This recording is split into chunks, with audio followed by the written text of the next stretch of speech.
Gracias por estar con nosotros en la entrevista de la semana. Mi nombre es Pía Castro. Bienvenidos a Deutsche Welle. Las protestas contra la presidenta de Perú, Dina Boluarte, han llegado a Lima, la capital, tras un mes y medio de un estallido social que ya ha dejado 55 muertos. Los manifestantes entran a la capital y vienen principalmente del sur del país, donde han comenzado estas protestas. Esta última movilización ha derivado en fuertes choques con las fuerzas del orden. ¿Qué está pasando en Perú? ¿Por qué el país es tan difícil de gobernar? Ya han sido 6 presidentes en 4 años, una cifra que pasa a la historia en la crisis política de Perú. Y de eso queremos hablar ahora con Iván Lanegra, que es secretario general de la Asociación Transparencia en Lima. Gracias por estar con nosotros en Deutsche Welle. Iván Lanegra, las protestas reclaman la dimisión de la presidenta de Perú, pero hasta ahora la presión de la calle no logró forzar una fisura en este gobierno, y la mandataria ha acusado en un mensaje a la nación a los que participaron en las movilizaciones de intentar quebrar el Estado de Derecho. ¿Tiene la presidenta razón? Buenas noches. Buenas noches. La presidenta apunta a algunas demandas de un sector de los que protestan, pero hay un sector mucho más amplio que tiene un conjunto de demandas políticas, ¿no? Para empezar, lo que usted menciona sobre la renuncia de la presidenta, también un adelanto pronto de las elecciones generales. Además, el llamado a una consulta sobre la necesidad o no de hacer una asamblea constituyente. Son, por ejemplo, demandas de carácter político que pues hasta el momento no han sido o no han tenido una respuesta clara, ¿no? Y por esa razón, más allá de estos temas de personas o grupos específicos que han realizado acciones violentas, hay una demanda muy amplia que todavía no tiene respuesta. Quizás para explicarme un poco mejor quiénes son los manifestantes que vemos en las calles y por qué claramente piden la dimisión de la presidenta. Sí, son un sector de la población que en su gran mayoría votó por la opción que llevó a la presidencia al expresidente Pedro Castillo y también a Dina Boluarte, que era vicepresidenta del exmandatario. Y este grupo ha sentido o siente que la ahora presidenta ha variado sustantivamente la línea de gobierno que prometió el expresidente. Desde luego, uno no puede discutir también los problemas serios que ha tenido el expresidente Castillo para cumplir con esos ofrecimientos, pero esas demandas seguían y siguen ahí. Y entonces ese sector siente que la ahora presidenta no está cumpliendo con esas promesas y por lo tanto sienten lo que ellos llaman una traición. Y por esa razón están actuando en contra del gobierno.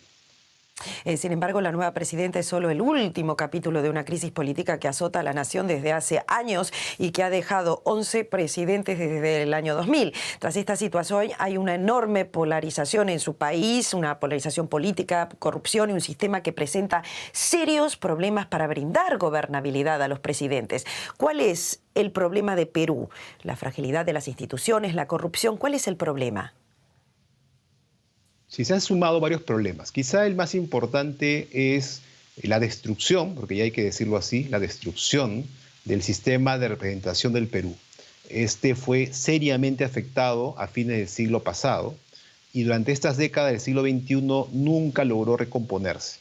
Y esto ha generado una distancia muy grande entre los ciudadanos, las ciudadanas y los políticos, con unas cifras muy bajas de aceptación en estos momentos, por ejemplo, del Congreso de la República, que tiene apenas 9% de aprobación. Esta situación pues ha llevado a una desafección de la gente con la política en general.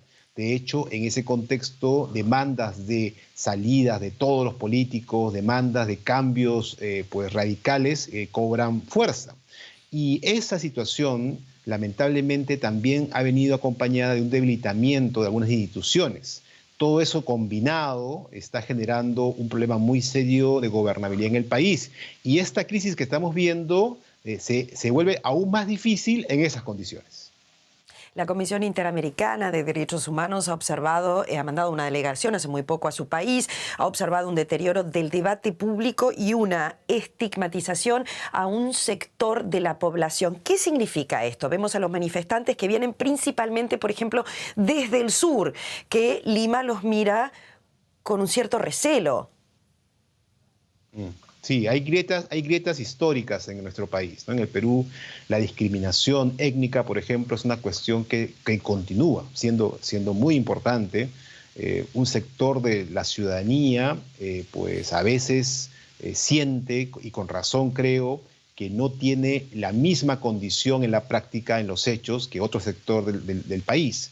Y eso se refuerza con un lenguaje en las redes públicas, en los espacios públicos, muy duro, ¿no? En donde, por ejemplo, el discurso inclusive bélico es usado para este tipo de situaciones políticas y de conflictos políticos que estamos viviendo. Entonces, se usa, por ejemplo, dar una muestra de ello, una referencia que son el enemigo, de que son los otros, de que son personas que vienen, digamos, casi desde fuera, casi los incivilizados que están afectando la normalidad, la tranquilidad, la paz en el país, ¿no? Entonces, esa situación lamentablemente se está viendo también en este momento en el país y es parte de los problemas de fondo que el Perú no ha resuelto. Se han pedido elecciones generales anticipadas, se ha pedido una asamblea constituyente, como usted ha dicho recién. Las próximas elecciones generales se darán en condiciones sociales y políticas muy difíciles. Mi pregunta es, ¿se podrá llegar a esto? ¿Y cuáles son los pedidos realmente genuinos de esta población que usted estaba nombrando recién? Sí, aquí es donde viene la parte aún más compleja del conflicto, ¿no? Porque una fuerte informalidad en el Perú, 7 de cada 10 peruanos trabajan en el sector informal, hace muy difícil agregar intereses, agregar demandas. Entonces lo que uno tiene es una suerte de archipiélago de problemas muy distintos, muy diversos, dependiendo del lugar del territorio, que son muy difíciles de atender. Por ejemplo, es evidente que hay todavía un problema de pobreza, pero no es igual en todas las partes del país. Hay zonas en las cuales la pobreza se le suma, por ejemplo, la discriminación. En otros casos, la pobreza es atendida, por ejemplo, por actividades ilegales que cubren en alguna medida esa situación y se aprovechan de ella. Minería ilegal, narcotráfico, tal ilegal, contrabando y otro tipo de actividades. Pero eso, en lugar de ser visto como algo, digamos, negativo, es visto como una oportunidad por muchos peruanos y peruanas. Y ese tipo de demandas que surgen de actividades son muy diferentes, por ejemplo, a lo que es la integración en el ámbito urbano, donde la cuestión, por ejemplo, son ciudades enormes que han crecido sin ningún orden y donde las demandas son agua potable, son pistas, son acceso a la propiedad, que tienen otra lógica. Todo eso hace pues un panorama muy difícil de atender para cualquier gobierno, ¿no? Y por esa razón todos empiezan con, digamos, cierta expectativa, pero pronto alcanzan un nivel de desaprobación relativamente alto considerando el ámbito latinoamericano. Cuénteme cómo es la situación en estos momentos. Hoy en día en el país hemos sabido que muchos aeropuertos se han cerrado, que el tráfico a través de la carretera es casi imposible. ¿Cómo lo ve usted? Sí, hay una situación de pico de vías en el país que están bloqueadas. También ha habido un intento de tomar algunos aeropuertos en la zona sur del país. No ha ocurrido, pero por prevención algunos de ellos han sido cerrados para el tráfico civil.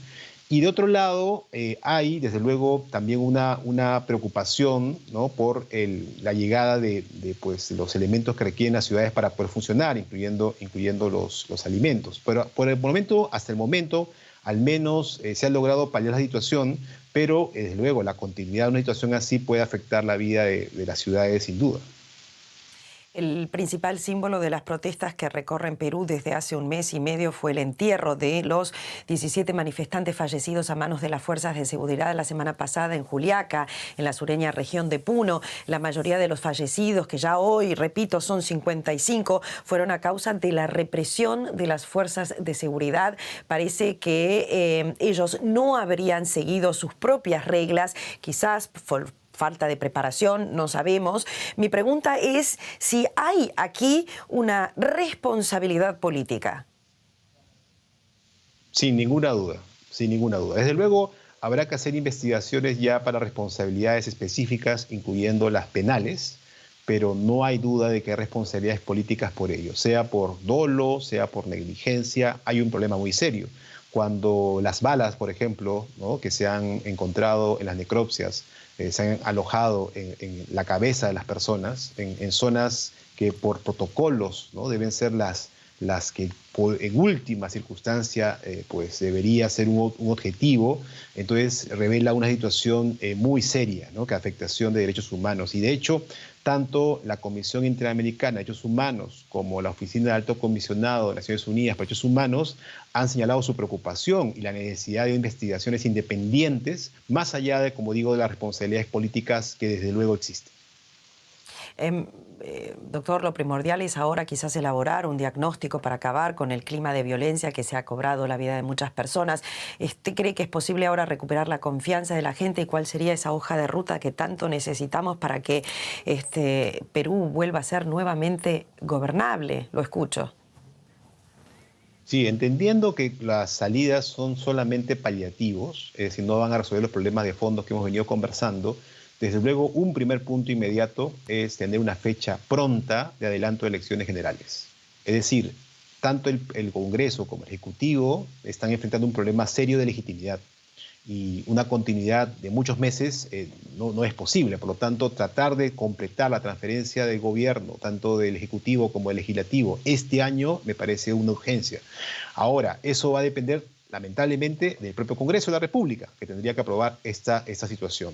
Lo otro es un cambio clarísimo en la forma de conducción del gobierno, de las políticas frente al conflicto. Es evidente que esto no ha funcionado. Ayer la presidenta ha hecho un mensaje a la nación ratificando una línea de acción del gobierno que, como vemos, no ha dado frutos y por lo tanto debe cambiarse inmediatamente, y eso posiblemente incluya el cambio de personas.